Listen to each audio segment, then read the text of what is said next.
తిరుమల లడ్డూ విషయంలో జగన్మోహన్ రెడ్డి అడ్డంగా దొరికిపోయాడు. నిన్నటి వరకు అసలు అందులో కల్తీనే జరగలేదని కొంతకాలం వచ్చిన ట్యాంకర్లు వాడకుండా వెనక్కి పంపేస్తే ఇంకెక్కడ లడ్డూలు తయారు చేశారని మరికొంత వాదన.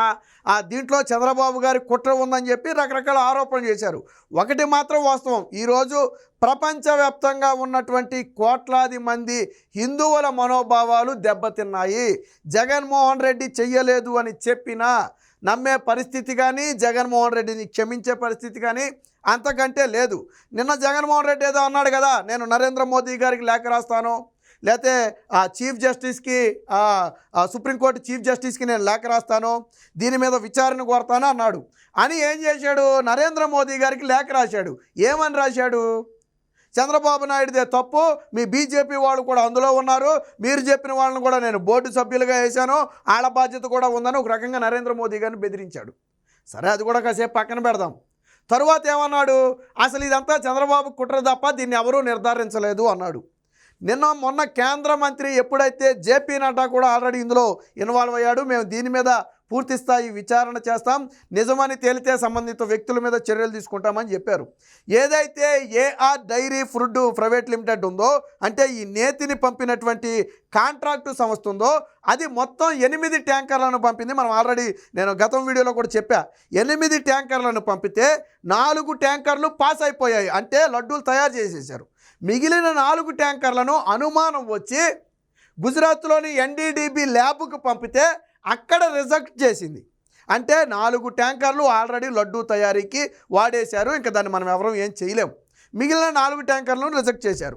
వైసీపీ వాడిన 4 ట్యాంకర్ల గురించి చెప్పట్లా, మొత్తం 8 ట్యాంకర్లు వచ్చాయి, 4 ట్యాంకర్లు వాడారు, 4 ట్యాంకర్లు రిజెక్ట్ చేశారని చెప్పట్లా. 4 ట్యాంకర్లు రిజెక్ట్ చేశారని చెప్తుంది, వాళ్ళు పంపింది 8 కాదు అని ఏఆర్ డైరీని చెప్పానండి.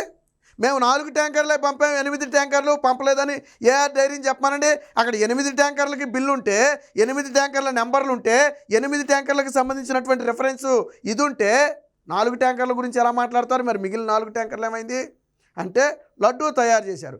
సరే, దాన్ని కూడా పక్కన పెట్టి ఇప్పుడు కేంద్ర ప్రభుత్వం కూడా నిర్ధారించింది, ఏఆర్ డైరీ పంపినటువంటి ఆ నేతిలో కల్తీ నెయ్యే, అందులో జంతు కొవ్వు ఉన్నమాట వాస్తవం. నేను చెప్పట్లా, కేంద్ర ప్రభుత్వం చెప్పింది. ఏఆర్ డైరీని ఇప్పటికే టీటీడీ బ్లాక్ లిస్ట్లో పెట్టింది, ఏపీ గవర్నమెంట్ బ్లాక్ లిస్ట్లో పెట్టింది. ఆ ఏఆర్ డైరీకి ఇప్పుడు కేంద్ర ప్రభుత్వం షోకాజ్ నోటీసులు కూడా జారీ చేసింది. త్వరలోనే ఏఆర్ డైరీకి సంబంధించినటువంటి లైసెన్సులు మొత్తం కూడా కేంద్ర ప్రభుత్వం రద్దు చేయబోతుంది. అయితే ముందు షోకాజ్ ఇచ్చి వారి నుంచి వివరణ తీసుకోవటం ఒక ప్రొసీజర్లో భాగం కాబట్టి ప్రస్తుతానికి కేంద్ర ప్రభుత్వం అయితే షోకాజ్ నోటీస్ ఇచ్చింది. దానికి వాళ్ళు ఏం సమాధానం చెబుతారనే దాని తర్వాత కేంద్రం చర్యలు తీసుకుంటుంది. మరి ఇప్పుడు కేంద్ర ప్రభుత్వం కూడా ఇన్వాల్వ్ అయింది కదా, కేంద్ర ప్రభుత్వం కూడా ఈ రిపోర్ట్ల ఆధారంగా చెప్పలా, మళ్ళీ పరీక్షింపజేసి ఆ తరువాత ఇప్పుడు ఒక ఫైనల్ డెసిషన్కి వచ్చి వాళ్ళు ఇచ్చినటువంటి రిపోర్ట్లన్నీ కూడా కరెక్టే, అందులో జంతు కొవ్వు కలిసిన మాట వాస్తవం. ఏఆర్ డైరీ నిన్నటి నుంచి ఏం చెప్తుంది, మాకు అసలు సంబంధమే లేదు, మేము ఇంకొక రకంగా ఏంటంటే మధ్యలాడని కలిసిందేమో అన్నట్టుగా కూడా మాట్లాడుతున్నారు వాళ్ళు. ఇంతకంటే దారుణం ఉండదు. వీళ్ళు గెలపలేదంట, మధ్యలో ట్యాంకర్లను ఓపెన్ చేసి ఎవడో జంతుకు కొవ్వు వేసాడంట. అంత కొవ్వు ఎక్కినోడు ఎవడుంటాడు, ఎల్లే నేతిలో కొవ్వు వేసాడు ఎవడు ఉన్నాడు కదా. అంటే తప్పించుకోవడం కోసం వీళ్ళు చేస్తున్నటువంటి కుట్ర. నేతిని అంత తక్కువకి ఇచ్చినప్పుడే అర్థం చేసుకోవాల్సింది. స్వచ్ఛమైన నెయ్యి 800 రూపాయల నుంచి 700 పైన ఉన్నప్పుడు నువ్వు ఎంత బల్క్లో కొన్నా 600 రూపాయలు ఉంటుంది కదా, పోనీ 550 రూపాయలు ఉంటుంది కదా. మరి 350కి నీకు నెయ్యి ఎవడెత్తాడు? నీకు 350 రూపాయలకి నీకు నెయ్యి ఎవడెత్తాడు? స్వచ్ఛమైన ఆవు నెయ్యి. అప్పుడైనా ఆలోచించాలి కదా. సో దీనికి సంబంధించి ఒక నేషనల్ మీడియాలో కూడా అయితే వార్తా కథనాలు వచ్చాయి, ఒకసారి చూద్దాం. సో ఇక్కడ చూడొచ్చు, big breaking, union health minister source on laddu issue, 4 sample of AR dairy to TTD have failed the test of integrity. AR dairy is from Tamil Nadu and is one of among 4 suppliers. మొత్తం 4 సప్లయర్స్లో ఈ AR dairy కూడా ఒకటి. So FSSAI has issued a show cause notice on the suppliers reported అని చెప్పి ఇవ్వడం జరిగింది. నేను ఇందాకే చెప్పా, ప్రస్తుతానికి ఏంటంటే ఒకటి ఇక్కడ ఒప్పుకుంది, FSSAI ఏమని ఒప్పుకుందంటే కల్తీ జరిగిన మాట వాస్తవం అని ఒప్పుకుని ఏఆర్ డైరీకి ఇప్పుడు నోటీస్ కూడా ఇచ్చింది. ఇందులో ఇంకా విచిత్రకరమైన విషయం ఏంటంటే అసలు ఏఆర్ డైరీకి ఫుడ్ సప్లై చేయడానికి లైసెన్సే లేదట. ఇప్పుడు ఆ విషయాలు కూడా వెలుగులోకి వస్తున్నాయి. దీని మీద మొత్తం బయటికి లాగుతున్నారు. ఏదైనా మనం ఒక ఫుడ్ సప్లై చేయాలి అంటే, అందులో బల్క్లో ఫుడ్ని సప్లై చేయాలి అంటే, ఈ నేతి కానీ పాలు కానీ లేదా ఇతర ఇలాంటివి ఏమైనా సప్లై చేయాలంటే ఖచ్చితంగా మనకు ఒక సర్టిఫికేట్ ఉండాలి, ఆథరైజేషన్ ఉండాలి మనకి. కానీ అది ఏఆర్ డైరీకి లేదంట. మరి అసలు అలా లేని ఒక కంపెనీకి టెండర్ జగన్మోహన్ రెడ్డి ఎలాగిచ్చాడు మనకు అర్థం కాదు. రెండోది, మనం తీసుకునే దానికంటే కూడా ఇప్పుడు టీటీడీ ఒకదానికి ఒక 100 లీటర్ల నెయ్యి ఇవ్వాలనుకుందనుకోండి, దాని క్యాపబిలిటీ 200 లేదా 300 లీటర్ల నేతిని ఉత్పత్తి చేయగలిగే క్యాపబిలిటీ దానికి ఉండాలి. అలా ఉంటేనే దానికి ఇవ్వాలి. అంటే 1 టన్ను నెయ్యి మనకు కావాలంటే వాళ్ళు 3 టన్నుల నెయ్యి తయారు చేయగల క్యాపబిలిటీ వాళ్ళకు ఉండాలి. అప్పుడే మనం 1 టన్ను నెయ్యి వాళ్ళకి ఇస్తాం. అంతేగాని 1/2 టన్ను తయారు చేసేవాడికి టన్ను నెయ్యి ఇవ్వం కదా. మిగతా 1/2 టన్ను ఎక్కడి నుంచి తీసుకొస్తాడు? ఆడి క్యాపబిలిటీ 1/2 టన్ను అయితే మిగతా 1/2 టన్ను ఎక్కడి నుంచి తీసుకొస్తాడు? కాబట్టి ఇలాగా అంటే దీనికి రకరకాల నామ్స్ ఉంటాయి. వీటి కోసమే ఏఆర్ డైరీ కోసమే వాటన్నిటినీ కూడా పక్కన పెట్టి వాళ్ళకి సర్టిఫికేట్స్ ఉన్నాయా, ఆథరైజేషన్ ఉందా, వాళ్ళ నెయ్యి స్వచ్ఛంగానే ఉంటుందా, పోనీ ఒకసారి శాంపుల్ చేసి పరీక్షించి అంతా ఓకే అని వాళ్ళు ఇస్తానన్న నేతిని పరీక్షించి చేశారా, పోనీ ముందు ఒక ట్యాంకర్ను పంపమని దాన్ని ఏమన్నా పరీక్షించారా, ఇలాంటివి ఏమీ లేదు. వీళ్ళకి తక్కువ కావాలి, వాళ్ళు నెయ్యి ఇవ్వాలి. అందులో ఏది ఇచ్చినా పర్రా వీళ్ళకి. ఎందుకంటే తినేది వీళ్ళు కాదు కదా, భక్తులు కదా పోయేది, భక్తుల మనోభావాలతో కదా అట్లో అయినా ఇది బయటపడినప్పుడు కదా తెలిసేది అన్న ఉద్దేశంతో వాళ్ళు చేసినటువంటి కుట్ర. సో దీనికి సంబంధించిందే మరొకటి కూడా వచ్చింది. 4 samples of suppliers failed the test. FSSAI issued the notice to AR Dairy అని చెప్పి తిరుమల లడ్డు కాంట్రవర్సీ అని చెప్పి News18 జాతీయ మీడియాలో కూడా దీని మీద అయితే కథనాలు రావడం జరిగింది.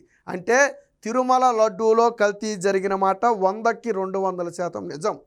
జగన్మోహన్ రెడ్డి నిన్నటి వరకు అన్నాడు, నేను నరేంద్ర మోదీకి లేఖ రాస్తా, కేంద్రాన్ని దీని మీద విచారణ చేయమంటానని చెప్పి ఆయన చెప్పాడు. యూనియన్ హెల్త్ మినిస్టరే దీని మీద ఇనిషియేటివ్ తీసుకుంటే ఈ లడ్డూలో కల్తీ జరిగిందని చెప్పి యూనియన్ మినిస్టర్ ద్వారానే తెలిసింది. రేపో మాపో ఆయనే ప్రకటిస్తాడు ఈ లడ్డూ నిజమేనని చెప్పి. లేకపోతే FSSAI ఎందుకు నోటీస్ జారీ చేస్తుంది? కేంద్ర ప్రభుత్వ ఆధీనంలో ఉన్నటువంటి అదెందుకు నోటీస్ జారీ చేస్తుంది? అంటే ఆ లడ్డూలో కల్తీ జరిగిన మాట వాస్తవం, ఆ 4 ట్యాంకర్లలో కల్తీ జరిగిన మాట వాస్తవం. జగన్మోహన్ రెడ్డి ఇంకా తప్పించుకోవాలనే ప్రయత్నం చేసే కొద్దీ జగన్మోహన్ రెడ్డి మెడకు చుట్టూ ఉచ్చి బిగుచుకోవడం తప్ప ఇదొకటి లేదు. మళ్ళీ వీళ్ళు ప్రమాణాలు చేస్తామంటాం. అరే ఇక్కడ ఆధారాలతో అడ్డంగా దొరికిపోయిన తర్వాత ఇంకా ఎంతకాలం బొక్కాయిస్తారు? ఏఆర్ డైరీ పంపింది 8 ట్యాంకర్లు, అందులో 4 ట్యాంకర్లు వాడేశారు, మిగతా 4 ట్యాంకర్లు అనుమానం వచ్చి టెస్ట్ చేస్తే దొరికిపోయారు. ఆ లడ్డూలు దేశం మొత్తం ప్రపంచం మొత్తం పాకినాయి. ఆల్రెడీ కోట్లాది మంది భక్తులు ఆ లడ్డూలు తిన్నారు. జరగాల్సిన అపవిత్రం జరిగిపోయింది. ఒక రకంగా ఇప్పుడు తిరుమలకి వెళ్ళాలంటే భక్తులు ప్రసాదం తీసుకోవాలంటే భయపడే పరిస్థితికి జగన్మోహన్ రెడ్డి తీసుకొచ్చాడు. 100 ఏళ్ల చరిత్ర కలిగినటువంటి అక్కడ ఎప్పుడూ ఇంత ఇది లేదు. జగన్మోహన్ రెడ్డి వచ్చిన తర్వాతే. పైగా బోమాన కరుణాకర్ రెడ్డి చైర్మన్గా ఉన్నటువంటి వ్యక్తి, ఆ వ్యక్తి తన కూతురి పెళ్లి క్రిస్టియన్ పద్ధతిలో చేస్తాడు. ఆవిడని తీసుకొచ్చి నువ్వెలాగిచ్చావు? టీటీడీ చైర్మన్ ఆయన తీసుకొచ్చి వాళ్ళ కూతురు పెళ్ళి ఆయన క్రిస్టియన్ పద్ధతిలో చేశాడు. దానికి జగన్మోహన్ రెడ్డి, భారతీరెడ్డి హాజరయ్యారు కదా. ఎలా తీసుకొచ్చావు ఇచ్చావు మరి క్రిస్టియన్ని? భక్తుల మనోభావాలతో ఆటలాడుకోవడం కదా. సరే దానికి కాసేపు పక్కన పెడదాం. వైవి సుబ్బారెడ్డి, సరే ఆయనకి భక్తి ఉందనే అనుకుందాం. వాళ్ళ ఆవిడ ఏం చేద్దే, బైబుల్ పట్టుకుని నుంచుంటుంది. గతంలో ఇడుపులపాయ దగ్గర ఆ రాజశేఖర రెడ్డి సమాధి దగ్గర జగన్మోహన్ రెడ్డి వెళ్తే అక్కడ బైబుల్ పట్టుకుని ప్రార్థన చేసింది. బైబుల్ పట్టుకుని జగన్మోహన్ రెడ్డి కూడా తిరిగింది. మరి ఆవిడ తిరుమలకి వాళ్ళ భర్తని నువ్వు తిరుమల టీటీడీ చైర్మన్ చేసావు, వైవి సుబ్బారెడ్డిని. మరి ఇది మనోభావాలను దెబ్బతీయటం కదా.